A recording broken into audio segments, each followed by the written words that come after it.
staff, go back and forth, Electoral Reform Society, very, very, very pleased to be here. Now, where should I start? Should I start with PR? Yeah. I'm not going to start with PR.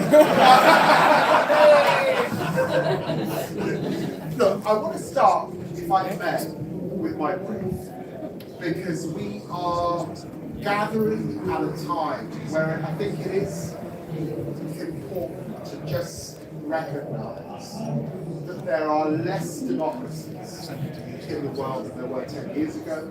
Apartheid regime. We stood with Vietnamese people, and of course we stand with Ukrainians once again. That's democracy in real time. I was privileged to be in Kyiv earlier in the year, to stand on their wall of remembrance and to be with soldiers who saw the world look in a very different way when Russia annexed Crimea, when Russia moved into the Donbass, when they went for Georgia.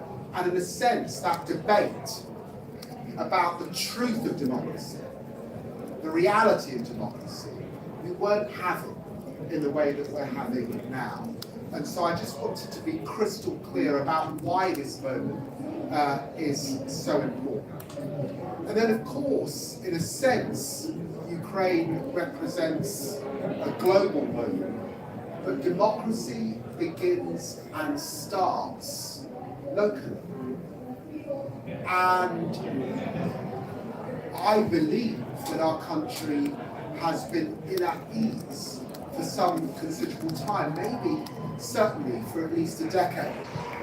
I believe that some of the rancor and disharmony that was thrown up by the Brexit debate in so many parts of the country demonstrated that democratic deficit that existed in so many of our communities at that time. And they were, I saw them of course in Tottenham, in North London, but I also recognised it when I spent time with Lisa Nandy in Wigan, when I went to coastal towns in East Anglia, when I knocked on doors in Yorkshire, and nurses and security guards said to me, when I said to them, look, are you going to vote Labour? They said, no, we're going to vote for Boris Johnson.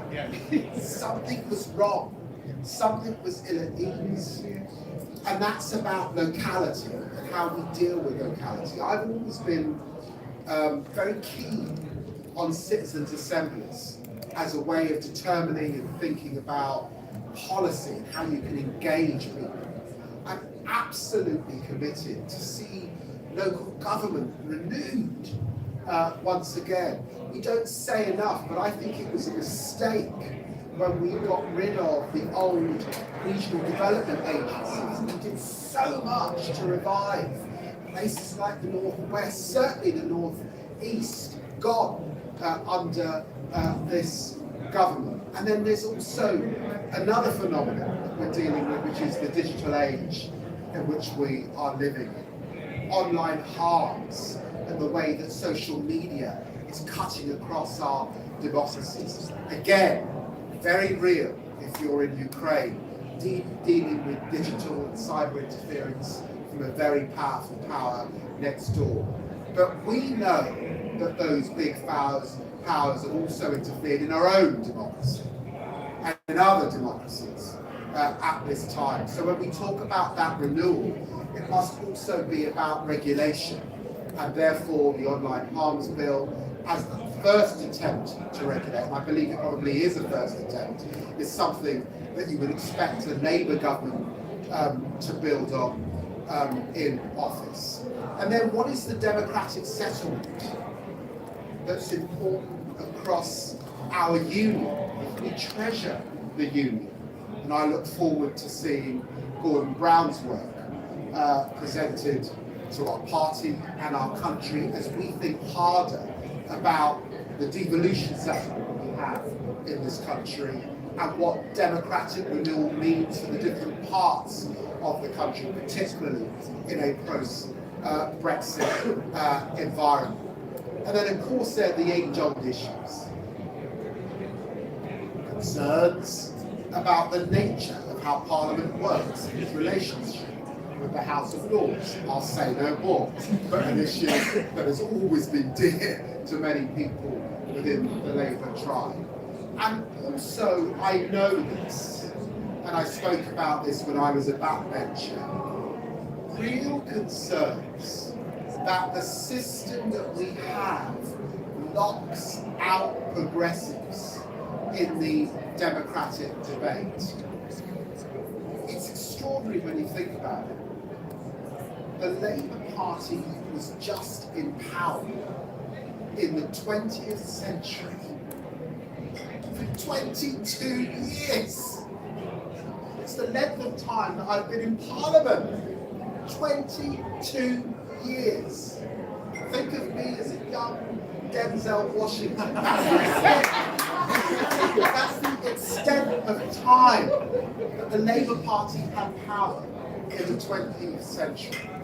And in the 21st century, it just had 10. So if you like that progressive force, it power for a very long, very short space of time.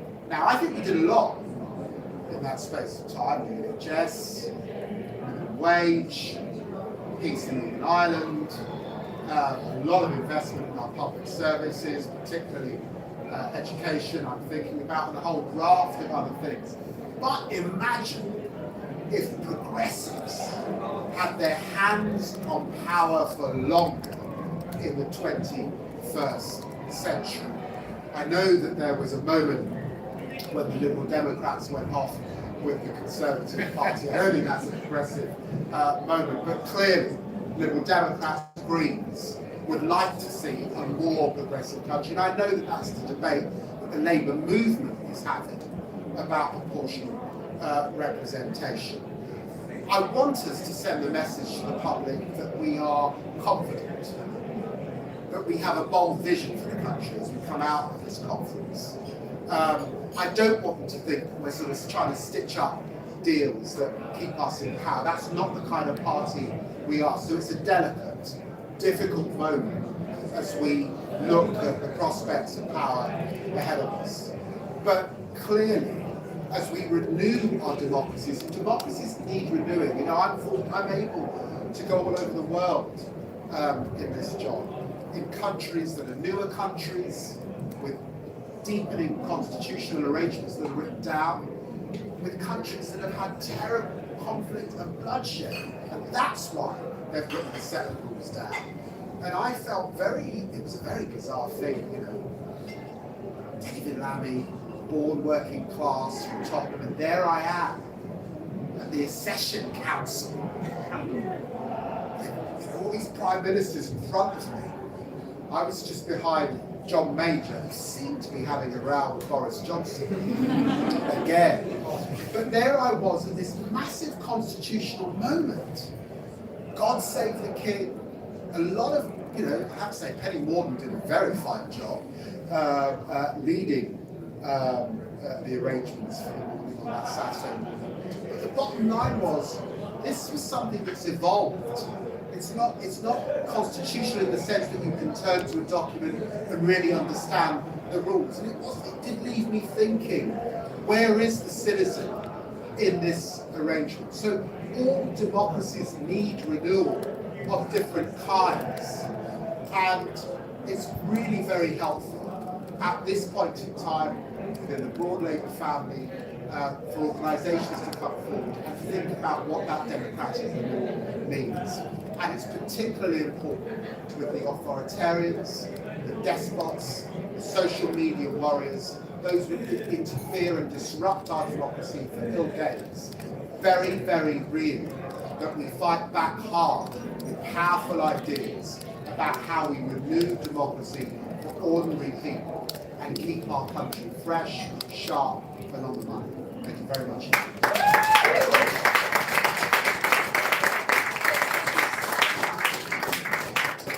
That's going to stick with me is that ill at ease.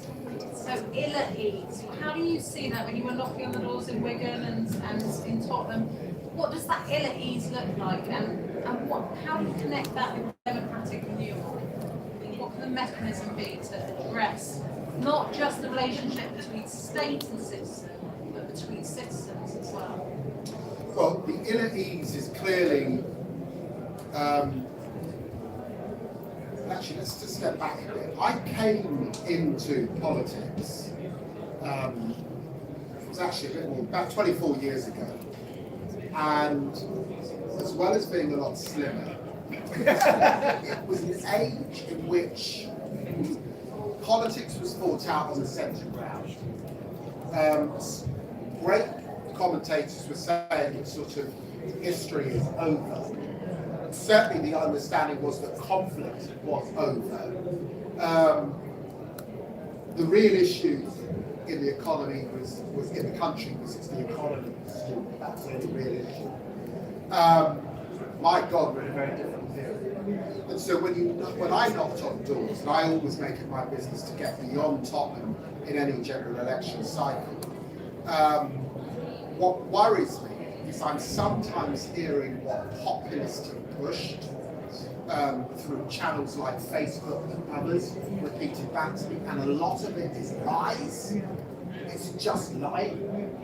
And how you counter misinformation and disinformation, and frankly, propaganda is very, very real. It's why internationally I don't think it's sensible to cut the people who see the British Council, by the way, but also locally, when we talk about, I talk about regulation of social media, this is really important. Cleaning up our laws around dirty money, who's financing the stuff is really important. That's also about democratic renewal. But then the vehicles, because it comes back to this issue of trust, people don't trust any of us.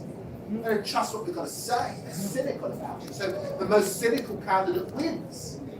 And in the era, this latter era, if I'm thinking of the most cynical politician I've ever come across in my life, it isn't actually Boris Johnson. It's Nigel Farage.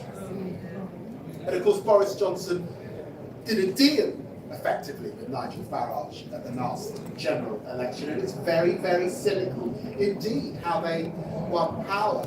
And so we've got to do something about the cynicism.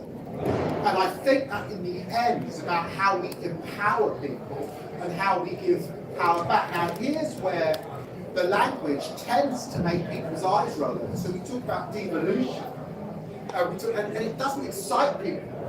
If you talk about local services, people can see what's happening, local authority, you cut back to the bone. You can barely anyone to take your bins and your rubbish away. They can see the potholes on the street, but there's a whole way in which we have to really get across to people how they can both be engaged in political debate and discussion. And I think we've long passed the days since people are going to turn up at the local town hall to sort of sit in civic meetings and participate. So we've got to think about how people participate. And I think we've got to counter that cynicism on both sides. A lot of that will need tightening up the regulation. We've got 10 more minutes. I'm going to ask one very quick question and then take a question from the audience. And my very quick question is, how should Labour respond to what's happened in the government in the last week?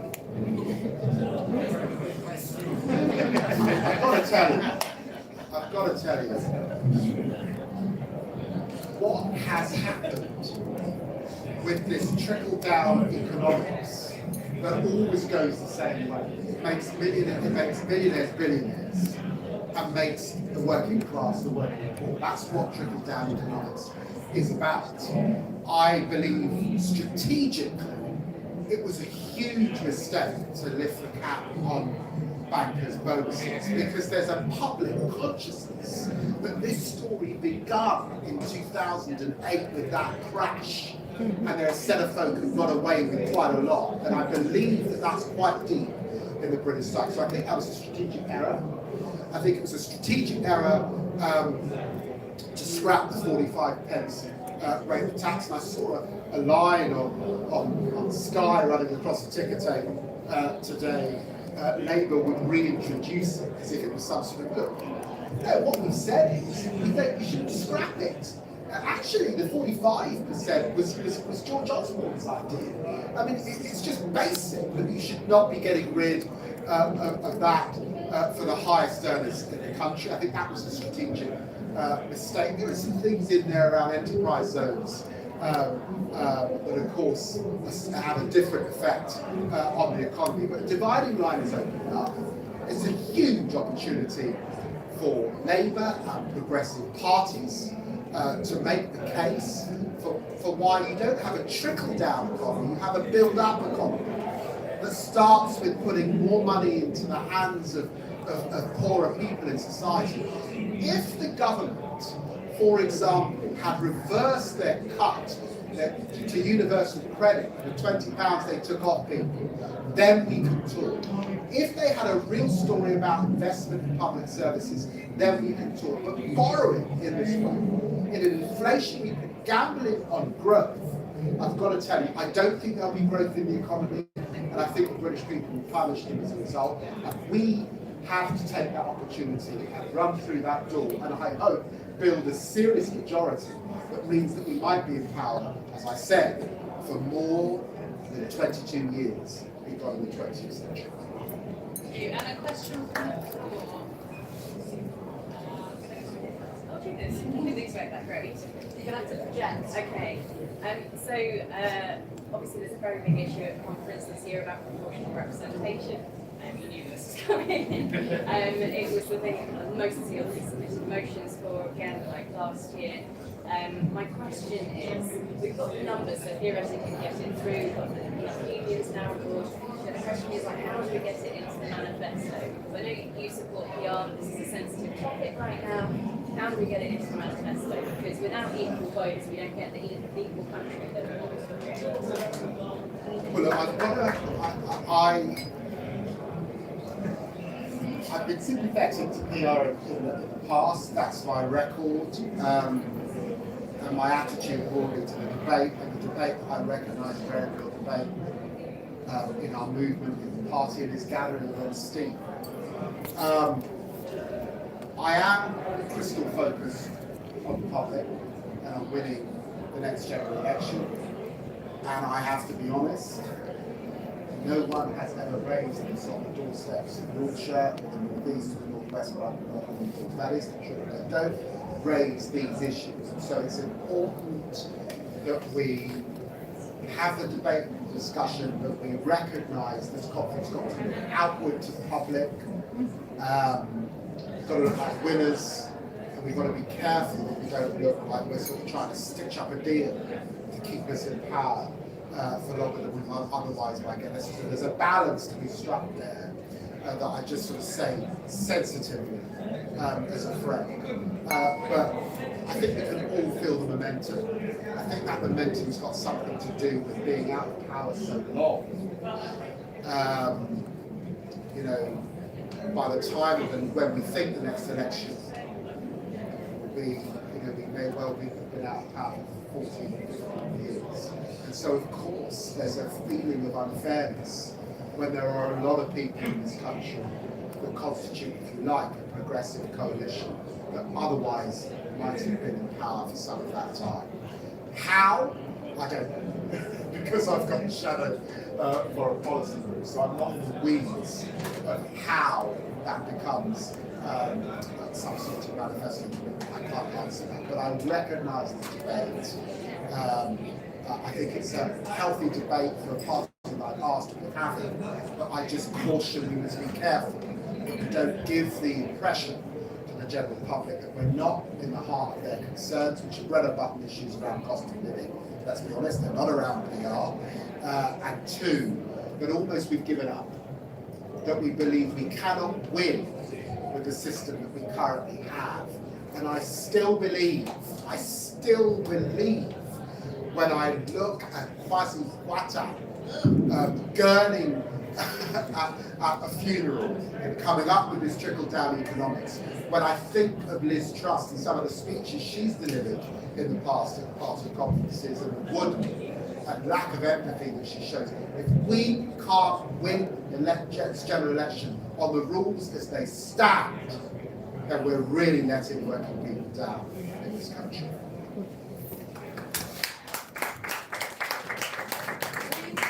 I want to say a huge thank you Dave, for coming along and sharing your thoughts on these things. I'm really grateful, friend of Demos, and thank you everyone for coming. Round of applause.